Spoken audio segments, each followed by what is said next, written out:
Bueno, mis amados hermanos, vamos a ir a la palabra, vamos a ir a la enseñanza que tenemos. Estamos hablando de cómo ser vencedores, ¿sí? De cómo vencer a nuestros adversarios, cómo vencer al enemigo espiritual. Como hijos de Dios siempre vamos a tener luchas, ojo con eso. Hay algo que me fascinaba a mí de los apóstoles y es lo que hoy no se habla. El apóstol Pablo era consciente y me fascina la forma de pronto tan cruda como él lo dice, pero precisamente cuando a uno le advierten las cosas como son, ¿qué hace uno? Prepararse.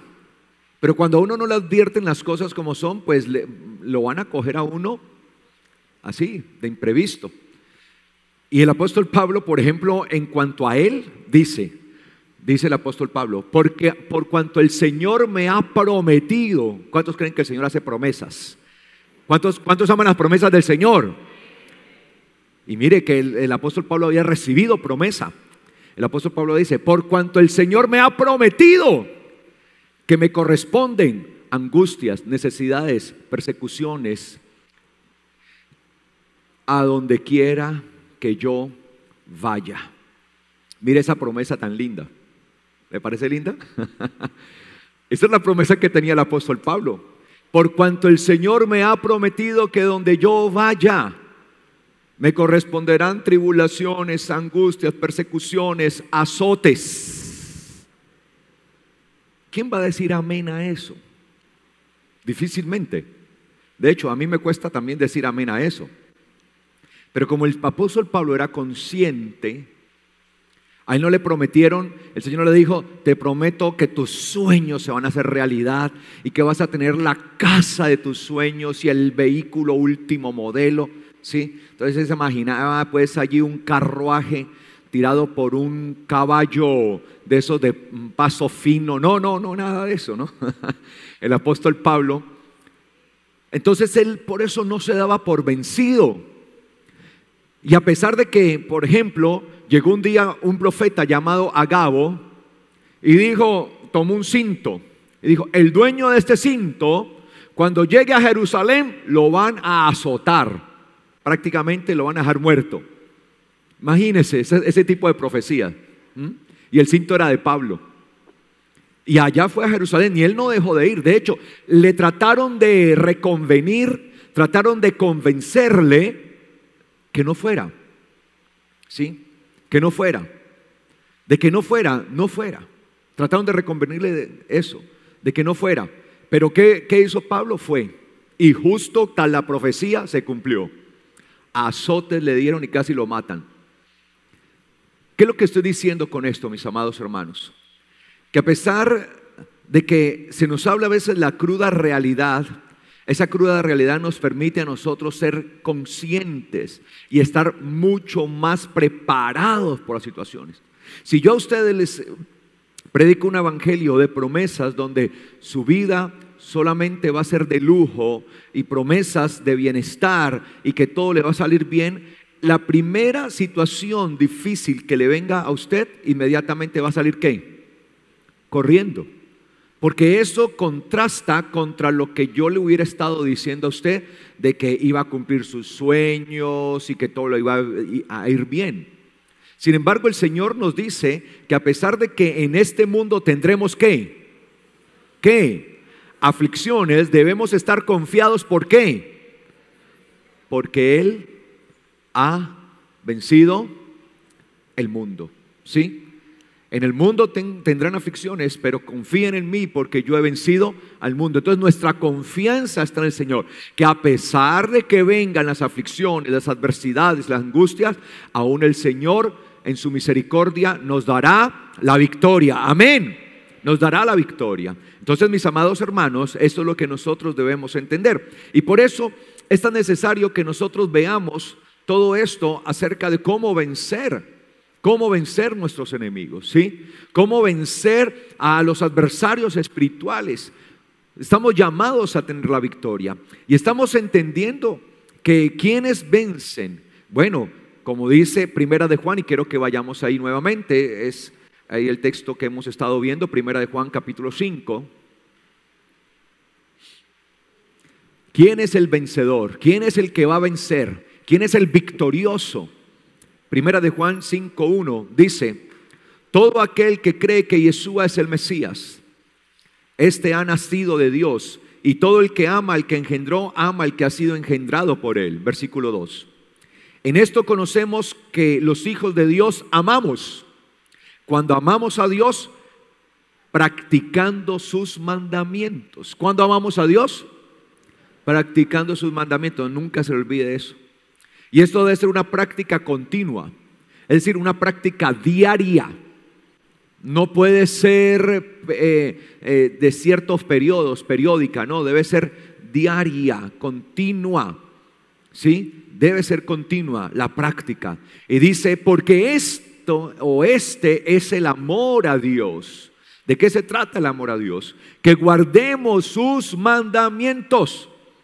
Pues sus mandamientos no son gravosos, cargosos, no son pesados. Amamos sus mandamientos. Por eso, como dijo el salmista, oh Señor, cuánto amo yo tu Torá, tu ley, tu instrucción.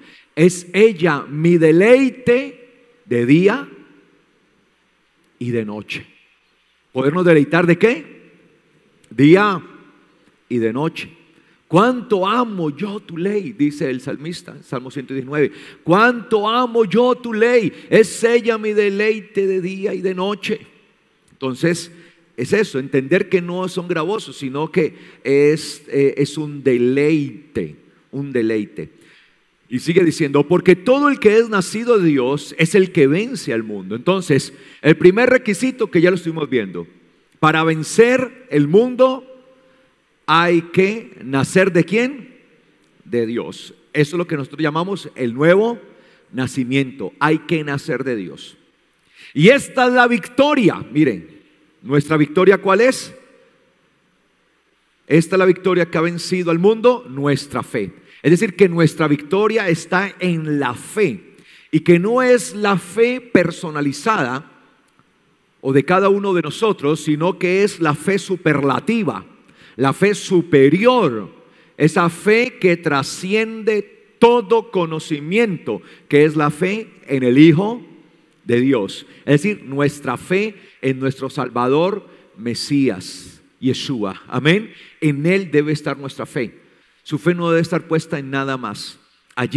Recuerde que la emuná, la fe, emuná en hebreo, esa emuná en hebreo, esa fe, esa fuerza de agarre, agárrese siempre del Mesías, no se suelte de Él, no importan las adversidades, no importan los momentos de dificultad, aférrese al Señor, no deje que cualquier viento que pasa por frente de usted le anegue su fe. ¿Sí? Haga que su fe disminuya. No puede ser así. Eso fue lo que le pasó a Pedro. Recuerde que la palabra enseña que cuando Pedro estaba en la barca junto con los otros apóstoles, estaban allí casi que perecían, dice la palabra. Estaban en medio de la mar, en medio allí del agua, y se desató una tempestad terrible. Y dice la palabra que la barca empezó a ser golpeada por fuertes olas y prácticamente estaba para dañarse, para partirse aquella barca. De repente, en medio de la noche, en medio de la oscuridad, en medio de las tinieblas, ellos ven venir una imagen. Tremendo, ¿no? Como una luz. Pero lo más tremendo era que estaban tan atiborrados y tan atribulados, por la situación misma, que no lograban comprender cuál era esa imagen. Y todos empezaron a exclamar que veían ¿qué? Un fantasma. Todos, imaginen los discípulos, un fantasma, un fantasma. Pregunta, ¿los fantasmas existen? ¿Sí o no? ¿Sí o no? ¿Que no o que sí?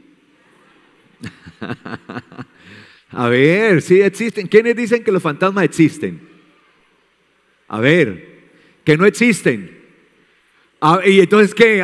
¿Y el resto qué? ¿No opina?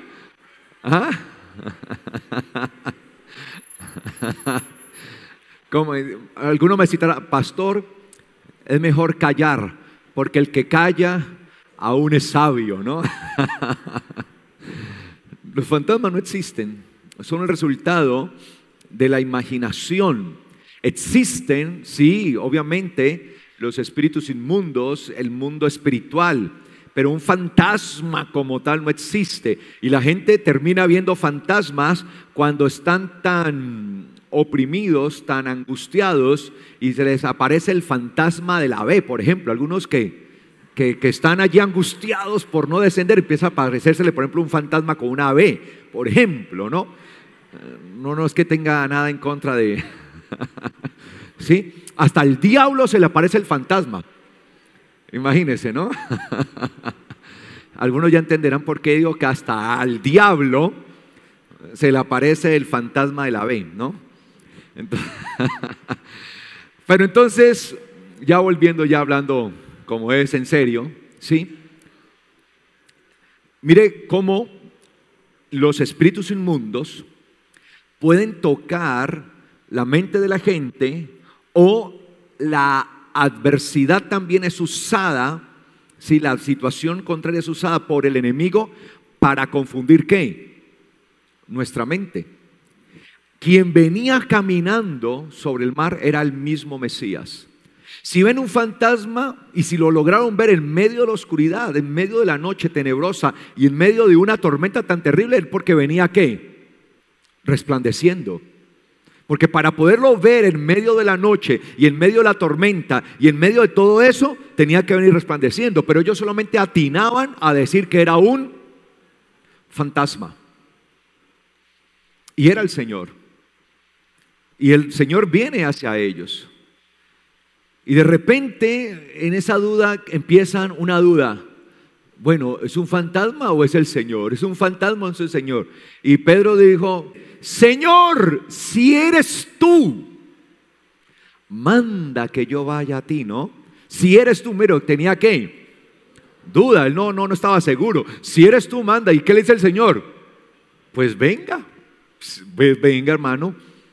Y se baja de la barca y empieza a caminar. Pero dice la palabra que cuando caminaba en dirección hacia el Mesías, de repente un fuerte viento se atravesó entre él y el Mesías. Y apenas dice que Pedro vio el fuerte viento, empezó a ¿qué? A hundirse. Porque el viento fue un distractor. Dejó de ver al Mesías donde tenía que estar puesta su mirada para ver ¿qué? El fuerte viento que se atravesó, ¿sí? Entonces, al observar el fuerte viento que se atraviesa, eso lo distrae de su verdadero propósito, que era tener su mirada puesta ¿en quién? En Yeshua. Por eso dice la palabra: puestos los ojos en Yeshua, el autor y el consumador ¿de qué? De nuestra fe. Él es el autor de la fe, ¿sí? Entonces él deja de poner su mirada y el viento que se atraviesa le distrae. ¿Cuántos vientos se levantan contra nosotros y sencillamente nos distraen? Vienen como distractores, y esos vientos distractores lo que hacen es llevarnos a la muerte. A la muerte, a la destrucción. Porque inmediatamente Pedro empezó a ahogarse. Ahora estamos hablando de un hombre experto, experimentado. Era perito en cuanto a la mar, porque su oficio ¿cuál era? Ser pescador. Imposible pues que un pescador no sepa nadar.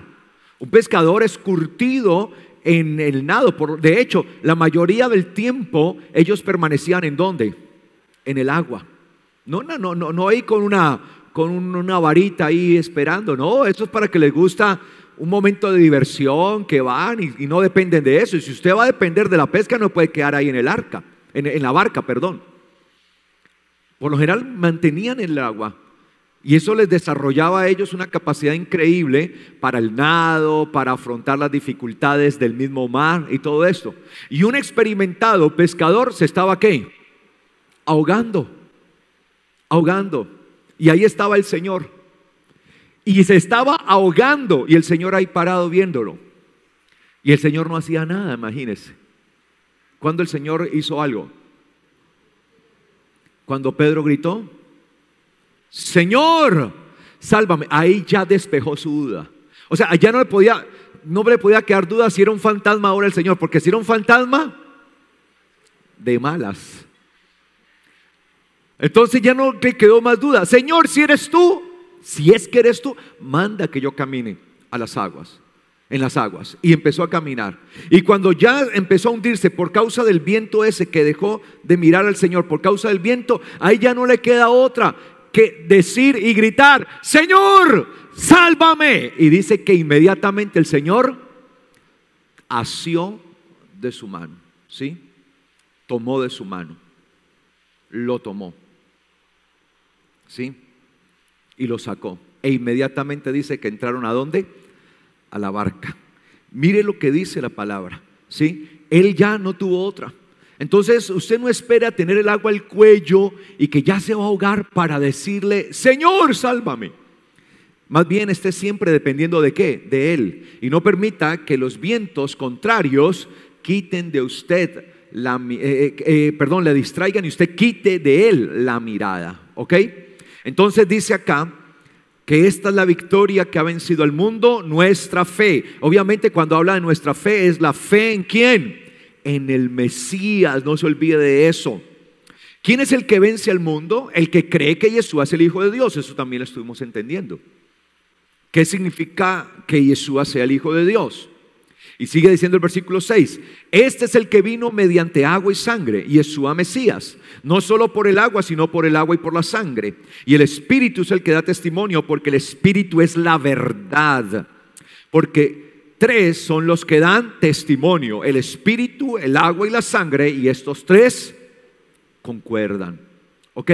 Entonces, mis amados hermanos, las escrituras son muy claras que quien vence al mundo es el que ha nacido de Dios. Quien vence al mundo es el que tiene la fe en el Mesías. Quien vence al mundo es el que cree verdadera y genuinamente que Jesús es el Hijo de Dios y que éste vino mediante agua, sangre y espíritu.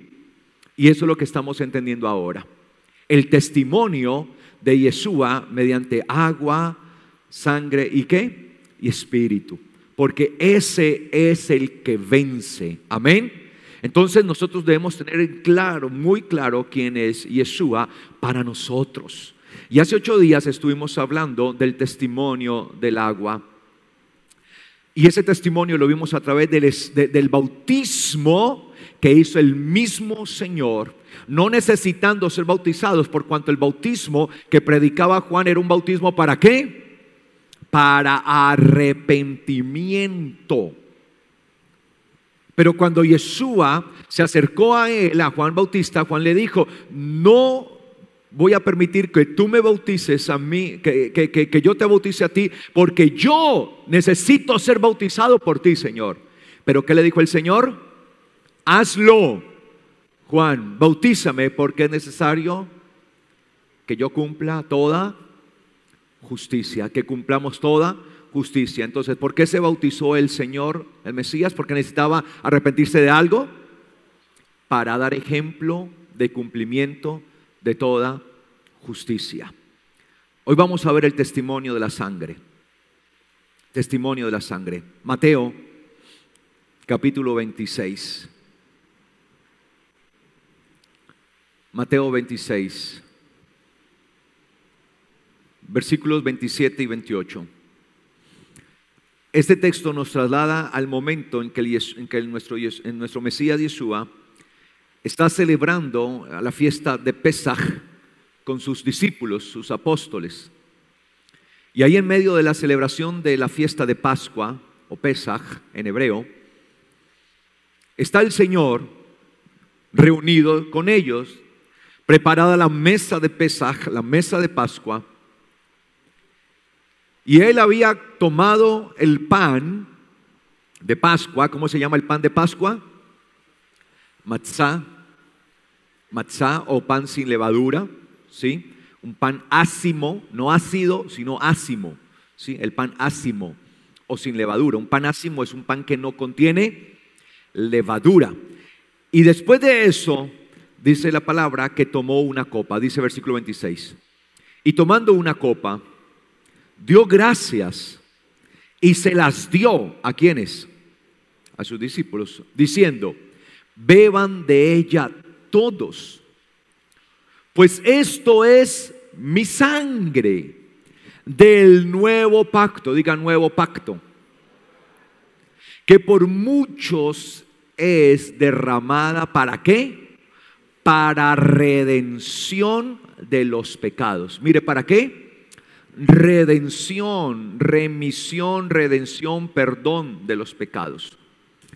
¿Qué es la redención? ¿Sí? De los pecados. La palabra que aparece allí como redención. Esa palabra, redención, porque habla de la sangre, ¿cierto? ¿Y es la sangre de qué? Del nuevo pacto. O sea, no es cualquier tipo de sangre. La sangre del Mesías iba a ser la sangre del nuevo pacto. Ojo con eso. De eso vamos a hablar también hoy, ¿sí? Del nuevo pacto. Y es una sangre que iba a ser derramada con un propósito, con un objetivo. Redención, remisión o perdón, ¿sí? De pecados. Eso es lo que nos muestra las Escrituras. Y obviamente cuando se nos habla allí de que es una sangre para redención, se nos está hablando ya de un precio. Se nos está hablando que es un precio que se debe pagar. Pero ¿cómo se entendía la redención en la antigüedad? Si nosotros vamos, por ejemplo, al libro de Esther, capítulo 2, busque por favor allí, libro de Esther, capítulo 2. Libro de Esther, capítulo 2, versículo 18. Si no lo encuentra fácilmente, recuerde que su Biblia tiene un índice al principio para que usted pueda buscar ahí rápidamente. En 2:18 se nos dice allí, dice, el rey celebró un gran banquete para todos sus príncipes y servidores. ¿El banquete de quién? De Esther. ¿Y qué dice su Biblia? ¿Y qué? Vamos a ver cómo dice la versión popular Reina Valera. Luego el rey hizo el rey un gran banquete a todos sus príncipes y siervos, el banquete de Esther, y disminuyó, bueno, acá dice disminuyó, ¿sí? Disminuyó tributos a las provincias e hizo y dio mercedes conforme a la generosidad real. Veamos otra versión, vamos a ver la BTX, la Biblia textual, cómo lo traduce. Dice, y el rey celebró un gran banquete para todos sus príncipes y servidores, el banquete de Esther, y condonó tributos a las provincias y dio presentes conforme a la generosidad del rey. También se traduce, en una traducen disminuyó, en otra condonó. Esa palabra condonó significa ¿qué? Perdonar los tributos, que es correcta. ¿Sí? La palabra hebrea que aparece allí en ese texto es la palabra hanajá, que ha sido traducida luego al griego como la palabra áfesis en griego, que es la misma palabra áfesis que aparece en Mateo 26, cuando el Señor dice, es la sangre que ha sido derramada, ¿para qué? Para perdón, remisión, redención de pecados, áfesis en griego, áfesis. Esta misma palabra áfesis es la que aparece en Esther en el texto griego. Recuerde que la Biblia fue escrita primeramente en idioma ¿qué?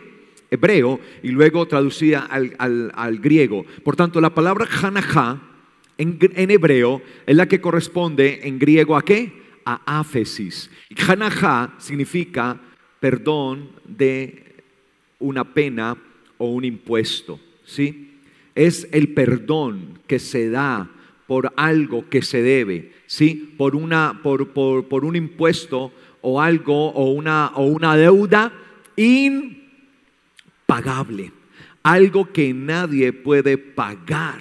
Esta misma palabra áfesis, ¿sí? En griego también fue traducida para declarar el tiempo de jubileo. Cuando nosotros vemos en Levítico capítulo 25, vaya por favor a Levítico capítulo 25, Levítico capítulo 25, el versículo 10 dice, santificarán pues el año quincuagésimo es 50, ¿sí? 50, ¿ok? El año quincuagésimo, el año 50, ¿ok? Allí en el texto griego, cuando yo abro la Biblia en la Septuaginta, habla del Pentecostón, ¿sí? De ahí viene la palabra Pentecostés, porque Pentecostés significa ¿qué? 50, eso es lo que significa la palabra Pentecostés. Entonces sigue diciendo allí, santificarán pues el año quincuagésimo 50, ¿sí? Y proclamarán en la tierra libertad a todos sus habitantes. ¿Proclamarán qué? Libertad. Será Yovel, jubileo para ustedes, y cada uno volverá a su propiedad, cada uno de ustedes volverá a su familia. Cada 50 años había una celebración de jubileo que lo que hacía era perdonar las deudas de todo el mundo. Todo el que tenía una deuda le era condonada, le era ¿qué? Perdonada. Le era perdonada. Si alguien había perdido su territorio por algún embargo, alguna cosa, cada 50 años tenía derecho a recuperar el territorio.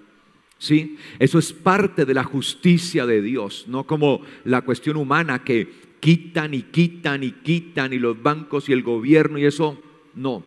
El Señor propende por esto. Por tanto, con esto demostraba el Señor que las cosas tenían que volver a su orden, que si por ciertas circunstancias alguien había entrado en una situación dramática y había perdido las cosas, luego tenía derecho a recuperarla. De hecho, aquellas personas que aún llegaban a un estado tan crítico que tenían que entregarse a sí mismos para poder pagar ciertas deudas, ¿como qué? Como esclavos. Y tenían que trabajar muchas veces como esclavos para poder pagar sus propias deudas. Al año 50 tenía que ser libre, no podía seguir siendo explotada esa persona, ¿sí? En esa condición de esclavitud. Y las propiedades que habían sido perdidas se podían recuperar. Y por eso dice, será jubileo para todos. Para ustedes, cada uno volverá a su propiedad, cada uno de ustedes volverá a su familia. Los esclavos volvían a sus familias, y los que habían perdido sus tierras volvían y obtenían ¿qué? Sus tierras. Y ahí habla de esto. Obviamente es una intervención divina. El jubileo es una intervención divina que se celebraba cada 50 años. Las personas eran libres de sus deudas. Las personas eran libres de todas aquellas cosas que se les imputaba, ¿sí? Por las cuales habían estado trabajando y prácticamente las pagaban, ¿sí? Ya las habían pagado, por tanto no podían continuar toda la vida sometidas a pagar algo que desde hace rato habían ¿qué? Pagado lo más posible. Entonces el Señor en esa justicia decreta jubileo, y esa misma palabra jubileo también se traduce al griego como áfesis. O sea que tenemos dos palabras, Hanajá y Yovel, hebreas, que se traducen de la misma manera, áfesis en griego, para dar a entender que es el perdón de una deuda muy grande, es el perdón de algo que posiblemente yo no podía pagar, pero que es por la intervención y la misericordia de Dios. En este caso, en el caso de Esther, fue la intervención ¿de quién? Del rey. Obviamente fue un rey movido por la mano ¿de quién? Del eterno Dios, que les perdonó todos los impuestos y todas las cosas que debían. Porque el Señor movió la mano del rey hacia esto. Y por eso el Señor le ordena, ¿sí?, al pueblo a través del sacerdocio levítico en ese momento, que así debían ser. También debía haber un perdón generalizado. Eso es lo que se conocía como el tiempo ¿de qué? De la gracia, o el tiempo de júbilo. Claro, ¿quién no entra en júbilo cuando se le perdona una deuda impagable? Se le condona aquello que no podía pagar por sí mismo. Por tanto, áfesis en griego es algo que debe una persona, o es una deuda impagable que por sí misma la persona no puede pagar, que si no es por la intervención superior jerárquica, por ejemplo, de un rey o del mismo Dios, era imposible que pudiera ser pagada. Para que entendamos qué fue lo que hizo y qué es lo que hace la sangre del Mesías por nosotros. Por eso cuando Él les estaba hablando a sus discípulos, ellos estaban entendiendo la dimensión del sacrificio del Mesías. Y por eso les dice, nuevamente regresando a Mateo 26, quería mostrarles, ampliarles el panorama de lo que significa esa palabra remisión. A veces leemos perdón de pecado, la remisión o redención, y no entendemos qué es. 26, 27, 28. Y tomando una copa dio gracias y se las dio diciendo: beban de ella todos. Es decir, de una manera pedagógica los estaba haciendo partícipes. O sea, tomando una copa de vino que en ese momento representaba ¿qué? La sangre. Recuerde que en Pascua, en Pesaj, la celebramos con vino. ¿Por qué? Porque el vino representaba antiguamente, antes de venir el Mesías, representaba ¿qué el vino? ¿Lo recuerdan? La sangre de los corderos que habían sido sacrificados el día que el pueblo de Israel salió ¿de dónde? De Egipto. Recuerda que el día que salió de Egipto, el Señor le ordenó a Moisés que tomaran por cada familia un cordero, lo inmolaran, tomaran la sangre en un recipiente y con esa sangre pintaran los dinteles y las puertas, y donde estuviera la señal de la sangre no habría muerte, ¿sí? El juicio del Señor pasaría de largo sobre esa casa donde estuviera que la muerte, como dijo el Señor a Moisés: donde yo vea la sangre, pasaré ¿de qué? De largo y no habrá muerte. Entonces, eso era lo que ellos celebraban. Por tanto, cuando estaban sentados a la mesa, ese día de Pascua, los discípulos, obviamente como judíos, estaban acostumbrados a esa ceremonia, a esa participación anual de la cena del Señor, y cada año entendían que recordaban, cada vez que tomaban la copa de vino, recordaban, daban gracias al Señor. Gracias te damos, eterno Dios, creador de los cielos y la tierra, por aquellos corderos que fueron inmolados y por esa sangre que fue puesta en los dinteles, por la cual tu juicio pasó de largo. Gracias, y siempre daban gracias a Dios por esa sangre de aquellos corderos. Pero ahora el Mesías toma la misma copa que les recordaba a ellos la sangre de esos corderos, y les hace una aclaración y le dice: esta copa ahora representa, ella es mi sangre, ya no la sangre de ¿qué? De aquellos animales. Ahora, cada vez que celebráramos Pesaj, Pascua, levantaríamos esa copa no recordando la sangre de aquellos corderos que fueron inmolados cuando Israel salió de Egipto, sino que ahora lo haríamos en honor de la sangre del Cordero de Dios que lleva sobre sí el pecado del mundo. Entonces dice acá: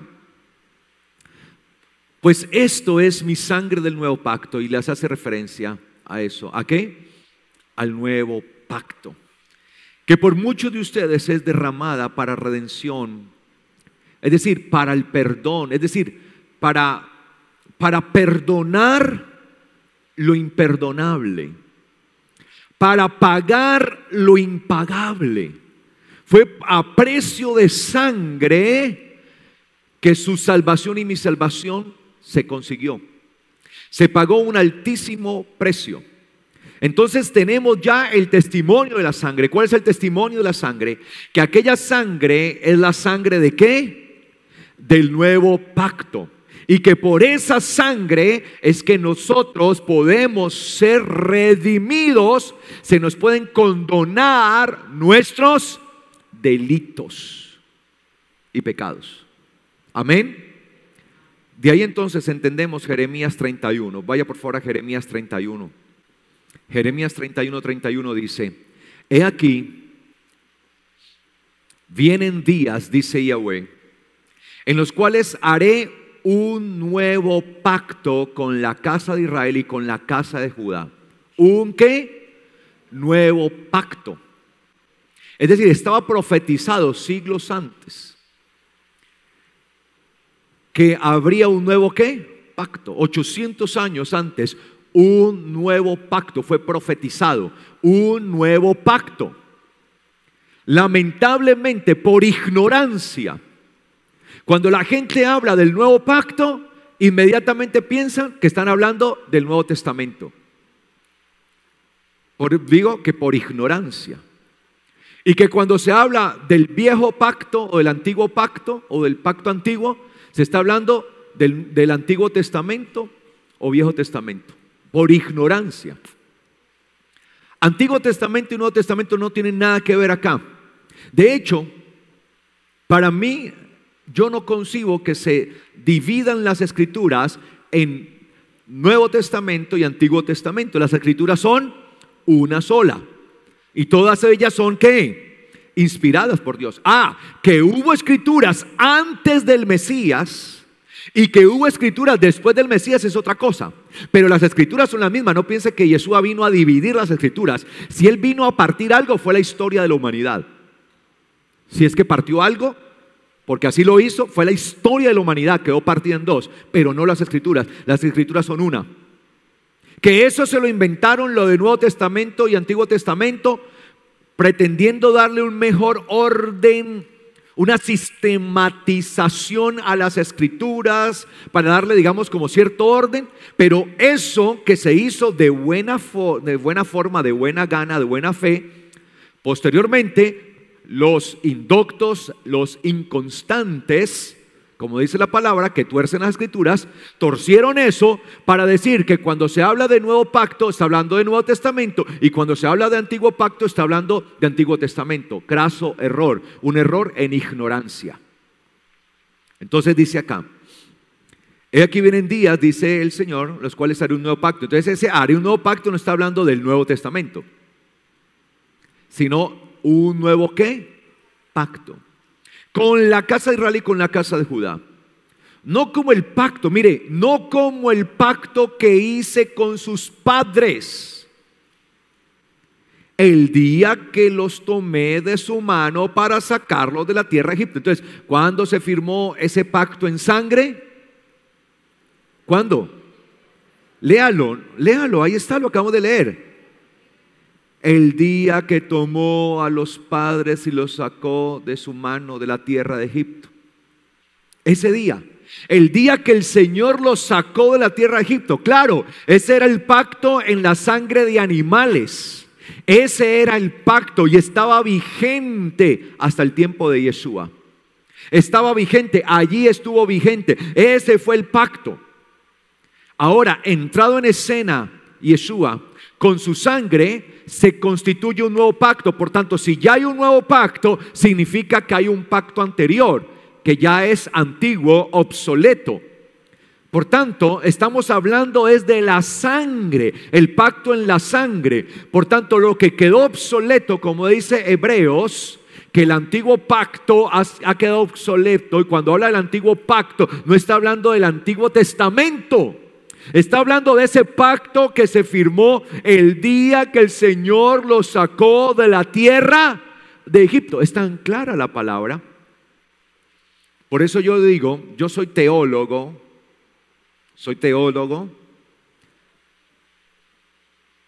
pero yo digo, necesitamos menos teólogos y más personas que sepan leer, que simplemente tengan comprensión de lectura. Porque hemos hecho de esto una maraña. Si cualquier persona que lea aquí, inmediatamente su comprensión de lectura le dice que aquel pacto viejo fue el que se firmó un día. ¿Dónde? Cuando dice, no como el pacto que hice con sus padres, el día, hay un día, que los tomé de su mano para sacarlos de la tierra de Egipto. Ese día. ¿Y qué pasó ese día? Ese día habían puesto ¿qué? La sangre de ¿qué? De los corderos. Y por eso el Señor dice, ahora esta copa es mi nuevo pacto.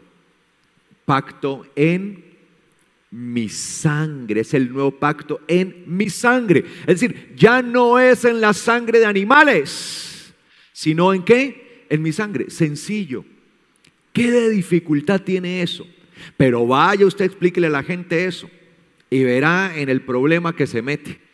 Porque sí que es complicado explicarle a la gente que Antiguo Pacto no es Antiguo Testamento y Nuevo Pacto no es Nuevo Testamento. Porque les han repetido tantas veces la misma mentira que terminan convencidos de ella. ¿Sí? Por eso aquella famosa frase, ¿sí? Miente, miente, miente, que algún día lo creerán. Una mentira dicha 1000 veces se convierte en una verdad para muchos. Obviamente seguirá siendo una mentira. Entonces dice acá, no como el pacto que hice con sus padres el día que los tomé de la mano para sacarlos de la tierra de Egipto, porque ellos invalidaron mi pacto. Ellos invalidaron mi pacto cuando fui yo para ellos un Baal. Mire que no traduzco la palabra Baal. Muchas Biblias traducen la palabra Baal como marido o esposo. Yo prefiero dejar la palabra Baal así, porque usted ya sabe qué es Baal. ¿Qué es Baal? Pues un dios pagano, Baal. ¿Sí? Tal vez en su Biblia aparezca esposo o marido. Yo no se las voy a traducir, les voy a decir la palabra que aparece allí, Baal. ¿Sí? Cuando fui, pues porque ellos invalidaron mi pacto, cuando fui yo para ellos un Baal. ¿Cuándo se invalida un pacto? Cuando tomamos a Dios como un ¿qué? Baal. Ojo con eso. ¿Cuándo invalidamos el pacto? Cuando tomamos a Dios como un Baal. ¿Y cómo tomamos nosotros a Dios como un Baal? Bueno, veamos primero el ejemplo de Israel. Cuando Israel sale de Egipto, ¿cierto? Pintan allí y está allí el ¿qué? El pacto, ¿cierto? Pero no pasan muchos días de ese pacto y están en el desierto y Moisés se encuentra en lo más alto de la cumbre recibiendo instrucción de parte de Dios. ¿Y qué hace el pueblo? Le pide a Aarón que les haga ¿qué? Una imagen. Les haga una imagen de Dios. Y para eso hacen un becerro. Y lo más tremendo es que dice Aarón, les dice a Aarón, que era hermano de Moisés, llama a Israel y después de haberlo hecho en puro oro, le dice a Israel: Israel, aquí está tu Elohim, tu Dios. Este fue el que te sacó de la tierra de Egipto. Por eso, ¿cuándo tuvieron a Dios por Baal? Baal es un Dios falso. Baal es todo tipo de Dios falso, por eso había cantidad de Baales, por eso se habla de los Baales. Simplemente Baal es una deidad falsa. Entonces le dijo: aquí está tu Dios, tu Elohim. Este fue el que te sacó de la tierra de Egipto. Y todos empezaron a danzar, a bailar, y se armó una fiesta en torno a esa figura, dándole gracias a esa figura por haberlo sacado de Egipto. Y por eso él dice acá: pues sus padres invalidaron mi pacto cuando fui yo para ellos un Baal. Imagínense, nada que había sido firmado el pacto en sangre y ya lo estaban ¿qué? Quebrantando. Ahora bien, así lo quebrantaron ellos. Pero ¿cómo podríamos nosotros tener a Dios como un Baal, al Padre eterno como un Baal? Cuando nos hacemos una imagen de Dios que no corresponde a la imagen de Él. Por ejemplo, el Dios alcahueta. El Dios que no le importa que pequemos y pequemos, pero nada pasa. Ese Dios extremadamente bueno para nosotros, porque nos fabricamos nuestro propio Dios, ¿sí? Un Dios que es diferente al Dios de la Biblia, cuando dice que las Escrituras dice que Él es fuego ¿qué? Consumidor, y que Él es justo y traerá su justicia. Y muchas veces nosotros decimos, y tal vez usted ha escuchado ese argumento: Dios ama al pecador, pero aborrece el pecado. Le quiero dar una noticia: Dios no ama al pecador. Dice la Biblia que todos los días Dios está airado contra el pecador. que todos los días la ira de Dios está en contra de los impíos. Dios no ama al pecador. ¿A quién ama a él? ¿Qué dice la Biblia? ¿A quién ama a él? ¿Sí? ¿A quiénes? A los que aman sus mandamientos. ¿Sí? Dijo el Señor: me aman, guarden mis mandamientos. ¿Sí? El que me ama, dijo el Señor Yeshua, ¿mi Padre qué? Le amará. Dijo el Señor: el que me ama, ¿mi Padre qué? Le amará. ¿Y quién es el que ama a Yeshua? Si me aman, guarden mis mandamientos. ¿A quién ama el Señor? ¿Al pecador? Al que guarda sus mandamientos. De hecho, si la palabra pecado, si pecado en la Biblia se define como la infracción de la ley de Dios, de la Torá de Dios, de la ley de Dios, entonces ¿quién es un pecador? Un infractor de la ley. Dios no ama al infractor de la ley. Él ama a los que guardan sus mandamientos. Mire esa mentira. Y mira, así nos meten, ¿no? Como ese tipo de cosas. Y nos creemos. Porque nos repiten tantas veces esa mentira que nosotros la terminamos creyendo. Aunque es antibíblica, aunque no está en las escrituras, aunque las escrituras dicen totalmente una cosa contraria, Dios ama al pecador, aborrece el pecado, pero ama al pecador. No, Dios ama a los que aman sus mandamientos. Entonces nos hacemos una idea falsa de Dios. Dios, el Dios que ama a los pecadores. Una idea totalmente falsa, y eso es un Baal. No sé si me hago entender. ¿Sí? Claro, cuando nosotros venimos al Señor, venimos con todos nuestros pecados. Y Él nos ama a nosotros porque nos acercamos arrepentidos. ¿Precisamente de qué? De nuestros pecados. Porque ahora estamos renunciando a nuestros pecados para vivir conforme a qué? A su palabra. Pero mire cómo nos hacemos. Entonces empezamos a tergiversar incluso, a transgredir incluso el mismo mandamiento. ¿Sí? Empezamos a tergiversar el segundo mandamiento. ¿Cómo dice el segundo mandamiento? No te harás imagen ni semejanza de nada, de lo que está en el cielo, en la tierra, debajo de la tierra, de nada, de ningún Dios. No te harás una imagen. Nosotros nos hacemos una imagen de Dios. Entonces, cuando usted se hace una imagen de Dios, que no es la imagen de la palabra, y no estoy hablando de un muñeco hecho de madera o de yeso, estoy hablando de la imagen del Dios que usted mismo se hace. Por eso cuando nosotros predicamos tenemos que aprender a predicar la verdad como es. Porque muchas veces predicamos lo que no dice la palabra. Y se está predicando, por eso es tan necesario que usted y yo nos preparemos en la palabra. Amén, iglesia. Amén. Entonces empezamos a hacernos una imagen de Dios y terminamos construyendo nuestro propio ¿qué? Baal. Y nosotros somos de los que criticamos.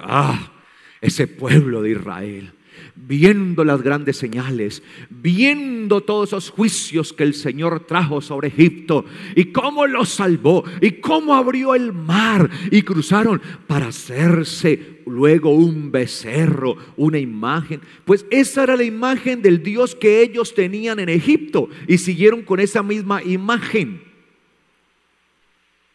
Y nosotros seguimos también teniendo la imagen que nos dice allá afuera. Una imagen distorsionada del eterno Dios. Sí, que Dios es misericordioso, claro. Si Él no fuera misericordioso, ninguno de nosotros estaría aquí. Pues ya todos estaríamos muertos. Ninguno de nosotros estaría acá. Es por la misericordia del Señor. Sí, claro. Dios amó ¿a quién? Al mundo, el cosmos. Por amor, mire, ¿Dios amó a quién? Al mundo. El amor de Dios es hacia quién?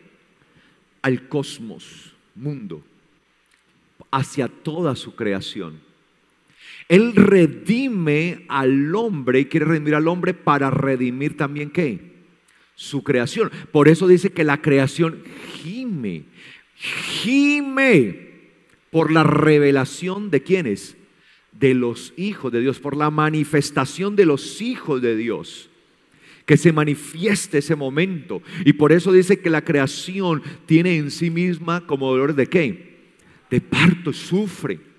Porque está esperando la revelación, la manifestación de los hijos de Dios. Cuando el Señor se ha manifestado y todos nosotros con Él, habrá una redención para el mundo. Y nosotros que nos habremos redimido en el Señor, seremos los encargados de redimir todo este mundo. No sé si me hago entender la tarea que tenemos tan tremenda. Amén, iglesia. Entonces nos hacemos una imagen distorsionada de Dios. Y a través de esa imagen distorsionada de Dios, terminamos nosotros teniendo también ¿qué? Nuestros propios baales. ¿Sí? Si usted ha de tener una imagen, tenga la imagen correcta, la imagen del Dios eterno, ¿sí? El creador de los cielos y la tierra, aquel que es misericordioso pero que es fuego consumidor, su palabra consume, aquel que no soporta el pecado. No soporta, dice la palabra, Él no soporta el pecado. Y vio tal maldad el eterno Dios en tiempos de Noé, que había tal violencia que decidió destruir todo. Y también dice la palabra que la maldad de Sodoma y Gomorra llegaron a la presencia de Dios y por eso decidió ¿qué? Destruir. Por eso cuando el Señor decide destruir Sodoma, se le revela primeramente a Abraham para mostrarle lo que iba a hacer con aquellas ciudades en las cuales habitaba ¿quién? Su sobrino Lot.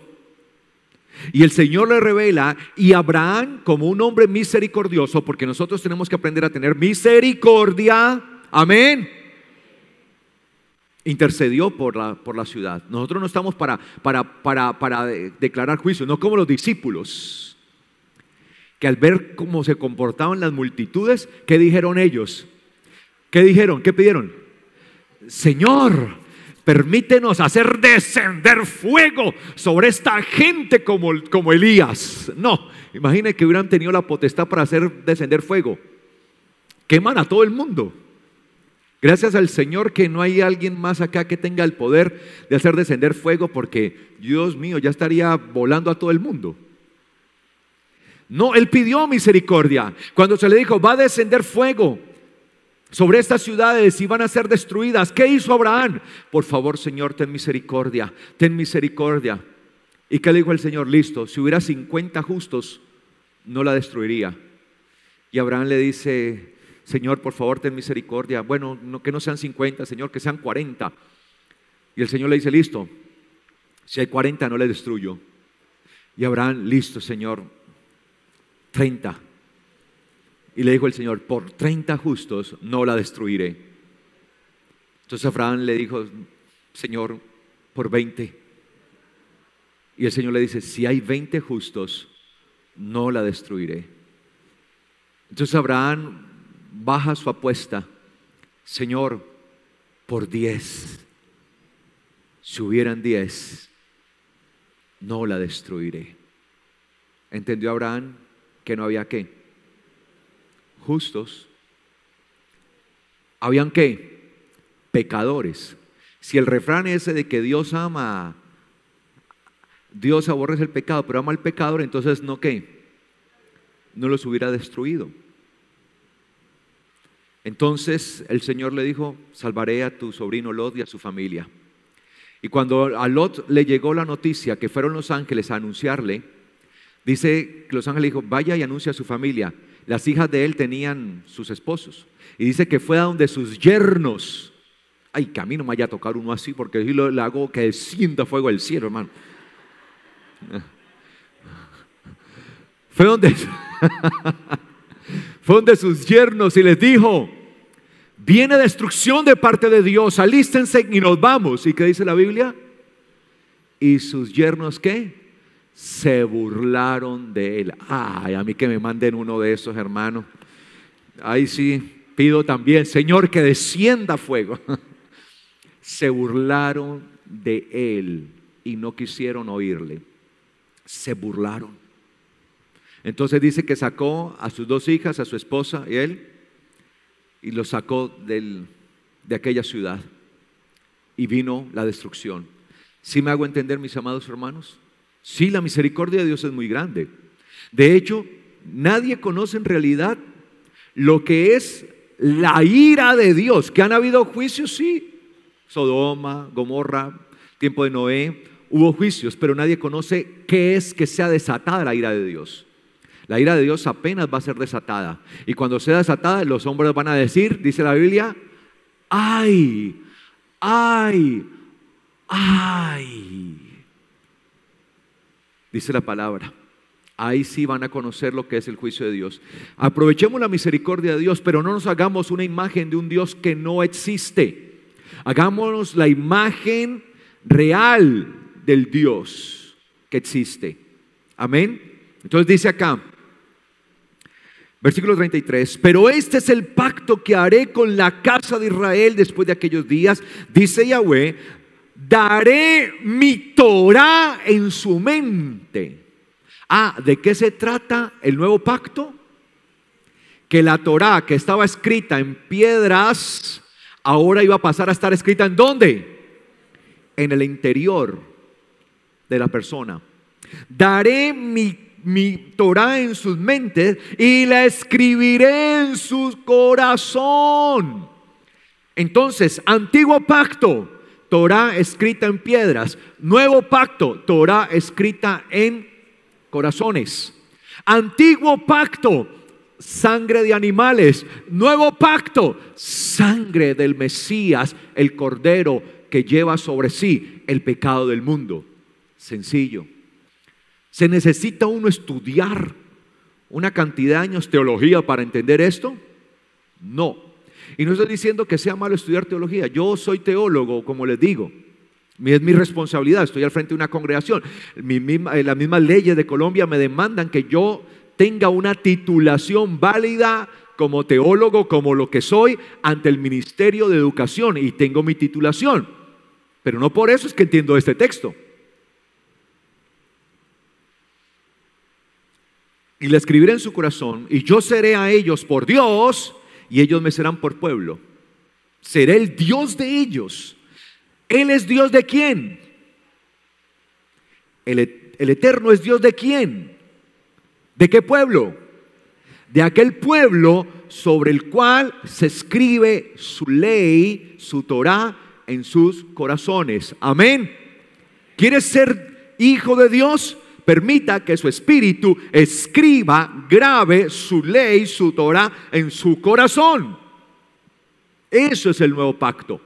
Cuando usted está permitiendo que el Espíritu escriba la Torá de Dios en su corazón, está viviendo en el nuevo pacto.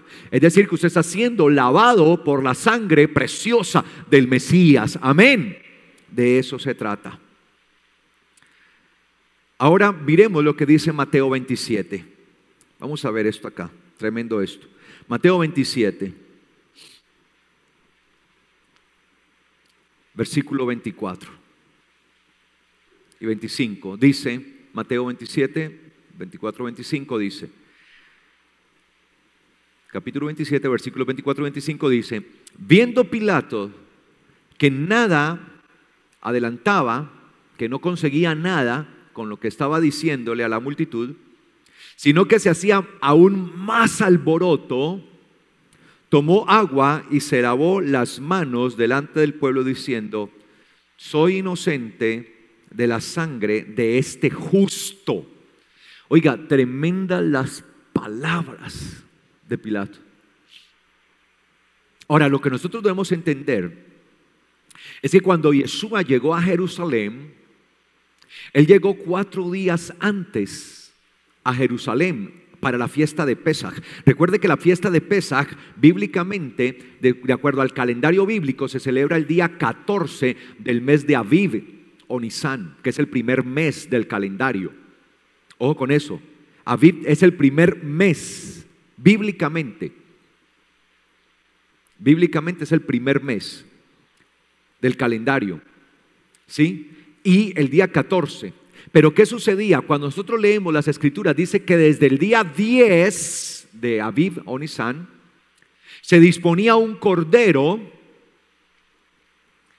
el cual era observado y era analizado continuamente. Unos corderos se disponían para buscar entre ellos el mejor de todos, el cual iba a ser sacrificado aquel día de Pesaj.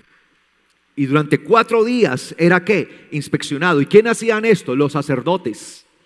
Eran los que practicaban ¿qué? La inspección del cordero para escoger ¿qué? El más excelente de todos los corderos. Entonces los traían por lo general, para el tiempo de Yeshua los traían desde Betlehem, desde, en español, Belén, desde Belén, ¿sí? Desde Belén los traían, desde allá, desde la casa del pan, Betlehem. Y los traían a los corderos, los traían hasta Jerusalén, porque esa era la ciudad donde criaban aquellos corderos que se sacrificaban, ¿sí? Y así se traían, y durante 4 días eran inspeccionados, desde el día 10. Asimismo, cuando Yeshua llega, la entrada triunfal a Jerusalén, esa que nos muestran allí, la entrada triunfal, que todo el mundo empieza a gritar: Hosanna, Hosanna, Hosanna, sálvanos por favor, Hosanna, Hosanna, sálvanos por favor. Que todos empiezan a gritar. Ahí estaba llegando Él, aquel día. Y durante esos días Él fue probado, dice que fue probado. Y de hecho buscaban a testigos ¿qué? Falsos, para tenerle de qué acusar. El problema era que ¿qué? Que no encontraban cómo acusarlo. Y lo inspeccionaban, y ahí estaban aquellos sacerdotes y lo inspeccionaban y buscaban cada una de sus palabras, a ver qué decía, a ver qué hacía, sus movimientos, sus actitudes, para tener algo de qué acusarle, y no encontraban, dice la palabra. Y los mismos, y ellos sin saberlo, lo estaban ¿qué? Examinando, sin saberlo. Y de allí, en un juicio, buscan entonces unos hombres falsos, los compran falsamente para hacerle un juicio indebido. Entonces apelan a Pilato y lo llevan ante él. Entonces le endilgan a Pilato toda la autoridad para que sea él quien defina la suerte de aquel hombre. ¿Estamos hablando de quién? De Yeshua. Ahora Pilato es el que está yendo, él es el que tiene la autoridad ahora para hablar. Y llega allí, y como él les trataba de persuadir, le decía: mire, este hombre, le estamos haciendo un juicio y yo no veo nada. O sea, ustedes me piden a mí que lo juzgue, pero no veo absolutamente nada que suceda con él. Entonces por eso en un acto, ¿sí? Público, que es tremendo, porque cuando se tomaba el cordero y el pueblo venía hasta el altar, dice la palabra que Moisés tomaba, el sumo sacerdote tomaba, ¿sí? Sangre mezclada ¿con qué? Con agua. ¿Y qué hacía? Y la rociaba sobre el pueblo. Tomó el agua, se lavó, pero ese acto de agua es como diciendo: yo quedo libre de lo que ustedes están ¿qué? Pidiendo. Es como ese mismo acto. Y dice la Biblia: y se lavó las manos delante del pueblo diciendo: yo soy inocente ¿de qué? De la sangre de este ¿qué? Justo. ¿Cuál fue el veredicto de Pilato? Que él era ¿qué? Justo. ¿Quién es un justo? Aquel que vive. ¿Quién es un justo? Aquel que vive conforme a ¿qué? A toda la justicia. ¿Y qué es la justicia? La Torah de Dios. este es justo. Es decir, el veredicto final de Pilato no fue que él era culpable, sino que justo. Allá ustedes, este es justo. Mi veredicto es que él es ¿qué? Justo. Allá ustedes. Y respondiendo todo el pueblo dijo: su sangre sea sobre nosotros y sobre nuestros hijos. Lo que hacía el sumo sacerdote cuando tomaba la sangre, ¿y qué hacía? La esparcía. Sin entenderlo, estaban pidiendo que su sangre viniera. La sangre puede venir para dos cosas. En este caso, para juicio, ¿o para qué? O para redención. Hasta en eso el Señor tenía misericordia. En un juicio injusto llevado a su Hijo, que fue preparado por aquellos hombres, aún el Señor estaba preparando todo el camino de bendición y redención. Su sangre sea sobre nosotros. Y yo deseo que su sangre sea sobre mí para redención, y no que yo tenga que pagar en un juicio por haber despreciado, por haber tenido inmunda, ¿qué? La sangre del Mesías, como dice la palabra. Que algunos tienen por inmunda la sangre de Cristo. Entonces, mis amados, ellos mismos, sin entenderlo, estaban pidiendo la sangre, la que igual el Señor había dicho que era la sangre de ¿qué? Del nuevo pacto. Mire, todo cumpliéndose. Es decir, la sangre estaba dando continuamente ¿qué? Testimonio, porque recuerde que estamos viendo el testimonio de ¿qué? Del agua. Ahora el testimonio de ¿qué? De la sangre. La sangre del nuevo pacto. Sin entenderlo ellos, la sangre del nuevo pacto está dando ¿qué? Testimonio, testimonio, testimonio. Entonces, desde allí nosotros entendemos, ¿sí?, qué fue lo que hizo el Señor. Entonces allí entendemos, vayamos a Hechos capítulo 20. Hechos capítulo 20. Vamos a ver qué alcanzamos aquí. Hechos capítulo 20.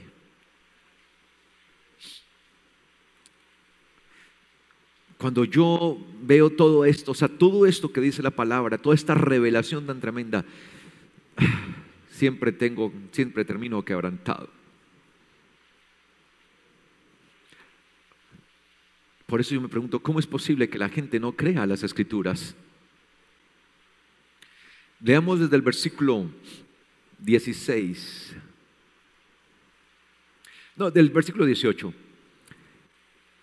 Y cuando acudieron a él, a Pablo, él es Pablo, les dijo: ustedes saben bien cómo desde el primer día que entré en Asia me he comportado entre ustedes todo el tiempo.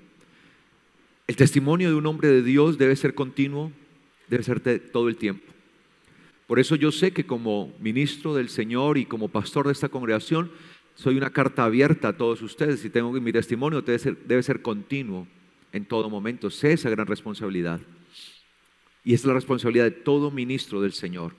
Y sigue diciendo él: sirviendo al Señor con toda humildad y lágrimas, y con pruebas que me sobrevinieron por las maquinaciones de los judaizantes, y como de nada que fuera útil me he retraído de anunciarles y enseñarles públicamente y de casa en casa, proclamando solemnemente a judíos y a griegos el arrepentimiento para con Dios. ¿Qué es lo que un verdadero ministro del Señor predica continuamente? El arrepentimiento para Dios, obviamente, devolverse al Señor. Ese es el eje central de la enseñanza de un ministro del Señor, pero cosa que hoy escasea, porque poco se llama al arrepentimiento hoy desde los púlpitos. Y dice acá: y la fe en nuestro Señor Yeshua, la fe en Él, Y ahora miren que yo los constriño por el Espíritu. Voy a Jerusalén sin saber qué me ha de suceder allí, excepto que el Espíritu Santo de ciudad en ciudad me ha prometido que me esperan prisiones y tribulaciones. Qué hermosa promesa del Espíritu Santo. ¿Cuántos desean las promesas del Espíritu de Dios? ¿Qué pasa? ¿Ah? Mire que usted ve a la gente siempre en la iglesia. Sí, deseamos las promesas del Espíritu, deseamos las promesas del Espíritu Santo. ¿Ah? Y lo que el Espíritu Santo, mire, no sé qué me ha de suceder en Jerusalén, excepto que el Espíritu Santo me ha prometido que de ciudad en ciudad que yo vaya. Miren, no le ha prometido que lo van a hospedar en el mejor hotel. Entonces, Pablo, vas a viajar y vas a ir de ciudad en ciudad, vas a viajar por todo Asia. Ay, sí, Señor, mándame por el Asia, Señor. ¿Sí? Conociendo diferentes regiones, países, cultura. Y cuando llegue, Señor, que me hospeden en los mejores hoteles, que me hospeden, Señor, en la mejor suite. ¿Sí? Ay, Señor, gracias, me lo merezco. Soy tu hijo, soy un hijo del rey, y los hijos del rey merecemos lo mejor. Amén. Eso es lo que se enseña hoy. Pero vaya promesa que le hace el Espíritu Santo a Pablo. Me ha prometido. Y el Señor, el eterno Dios, no es hombre que mienta, ni es un hijo de hombre para que se arrepienta. Por tanto, si le prometió eso a Pablo, ¿él qué? Él lo cumple, porque el Señor cumple sus promesas. Amén. Este evangelio no es para masas, no es para multitudes. Si yo pretendiera con esta palabra conquistar multitudes y multitudes, no es el evangelio correcto. Pero aunque no somos muchos los que estamos acá, somos machos para soportar, sabiendo que el Señor nos da la victoria. Amén. Este amén es como amén, como con miedo, ¿no? Algunos dirán, yo mejor me voy de esta iglesia, me voy para una donde me prometan casa, carro y beca, ¿no? Excepto, entonces a Pablo dice que se le prometió, me ha prometido que me esperan prisiones y tribulaciones, pero por ningún motivo considero la vida valiosa para mí mismo. No considero mi vida valiosa, con tal de acabar mi carrera y el ministerio que recibí del Señor Yeshua para proclamar solemnemente el evangelio de la gracia de Dios. Y ahora he aquí, yo sé que ninguno de ustedes entre quienes pasé predicando el reino volverá a ver mi rostro.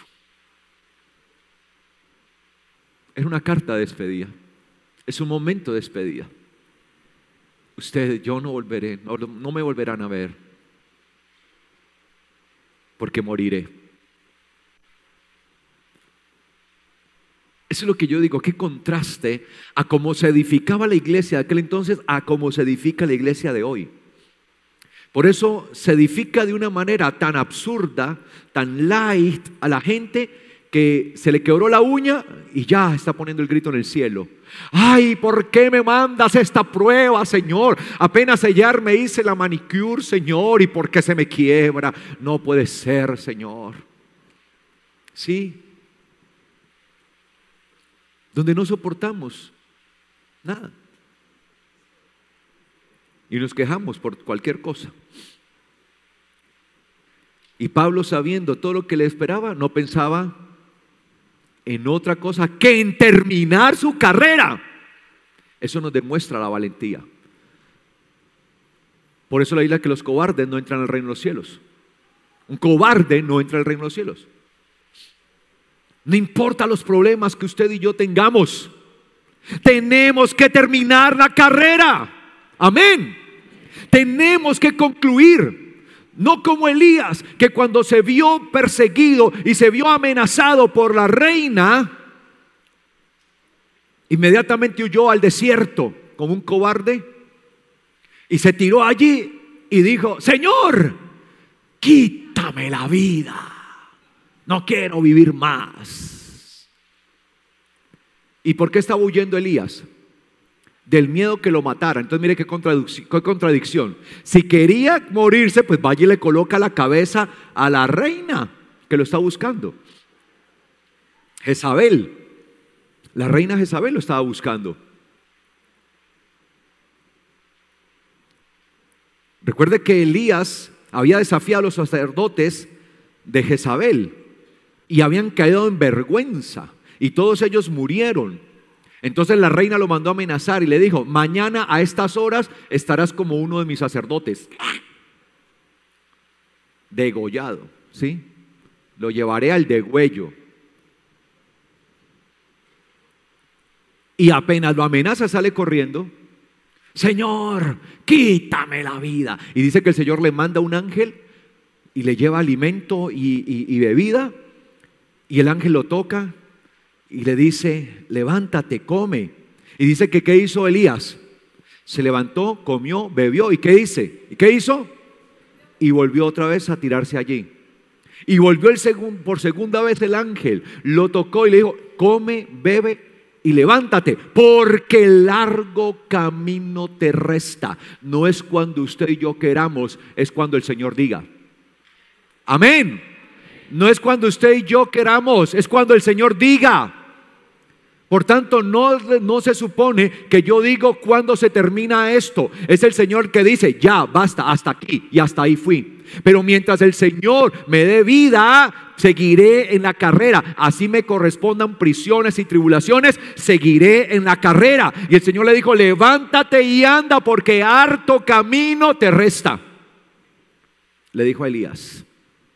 Entonces acá Pablo dice: sí, me ha prometido tribulaciones y prisiones, todo eso, pero mi vida no es valiosa en nada y voy a acabar mi carrera. Hasta donde el Señor me diga que corra, hasta ahí correré. No soy yo nadie para quitarme la vida. Claro, imagínese el Señor diciéndole que le corresponden tribulaciones, prisiones, todas esas angustias. Pues cualquiera de nosotros piensa en ¿qué? No, pues así para qué vivir, mejor me mato. No, si es eso no tiene sentido, mejor me muero, pues ¿para qué eso? Pero no, Pablo inmediatamente ¿qué hizo? De una vez: Señor, eso es lo que tú me prometes, listo, estoy dispuesto a recibirlo con tal de acabar mi carrera. No me importa cuántas prisiones, no me importa cuánta tribulación, pero una sola cosa quiero que me permita, Señor: acabar la carrera para la cual me llamaste. Ese es el llamado del Señor, que acabemos la carrera. Amén. Amén, iglesia. Amén, iglesia. Hay que acabar la carrera. Y sigue diciendo: pero por ningún motivo considero mi vida valiosa con tal de acabar la carrera, mi carrera y el ministerio que recibe el Señor Yeshua para proclamar solemnemente el evangelio de la gracia de Dios. Y ahora, he aquí, yo sé que ninguno de ustedes entre quienes pasé predicando el reino volverá a ver mi rostro. Por tanto, les ruego por testigos en el día de hoy de que estoy limpio de la sangre de todos. Una persona que enseña la palabra como es, un predicador que enseña la palabra como es, está limpio de la sangre de todos. Aquellos predicadores que solamente predican un evangelio falso, deforme, light, que no corresponde al verdadero evangelio, él será el que reciba toda esa sangre, será culpable de la sangre de todos aquellos a quienes engañó. Y dice acá: porque no me retraje de anunciarles el propósito de Dios. Tengan cuidado de ustedes mismos y de todo el rebaño en que el Espíritu Santo los puso por obispos para apacentar la iglesia de Dios, que Él adquirió mediante su propia sangre. Entonces mire que la sangre es el testimonio de que Yeshua ha adquirido ¿a quién? A la iglesia. La sangre es el testimonio de que Yeshua es el dueño ¿de quién? Del rebaño, de la iglesia. Y la adquirió ¿por qué? Porque Él fue el que pagó el precio. Entonces, ¿cuál es el testimonio de la sangre? Que a Yeshua le corresponde la iglesia, que a Yeshua le corresponde, todos nosotros le correspondemos sencillamente porque Él fue el que pagó el precio. Por tanto, el testimonio de la sangre es el precio que se pagó para que usted y yo fuéramos libres de todo lo que se nos imputaba, pecados por los cuales nosotros debíamos de pagar y era una deuda impagable, pero que Él pagó. Por tanto, con esa sangre se ha establecido un nuevo pacto, y ese nuevo pacto es que ahora en nuestros corazones está siendo escrita la Torá de Él, sus mandamientos, para que nosotros vivamos una vida en santidad y dedicada a nuestro Señor, a aquel que nos dio la vida. Amén. Nuestra vida para Él, nuestra vida en honor a Él, en sacrificio a Él, y por eso no importa lo que venga, somos de Cristo. Amén. Somos del Señor, somos de Él. Sea que vivamos, sea que muramos, de Él somos, dice la palabra. Por eso Pablo entendía: ya no vivo yo, mas vive el Mesías en mí. Y para mí el morir es ganancia y el vivir está en el Mesías. Amén. No sé si me hago entender lo de la sangre. Vamos a dejar lo de la sangre hasta allí. Y dentro de 8 días, si el Señor lo permite, continuamos viendo el testimonio de la sangre. Qué testimonio tan poderoso, ¿no? El de la sangre. No es cualquier testimonio. Por eso, ay de aquel, y lo vamos a ver dentro de 8 días, que tenga la sangre del Mesías por inmunda, porque estará rechazando uno de los testimonios más poderosos, el testimonio de la sangre. Coloquémonos de pies, por favor.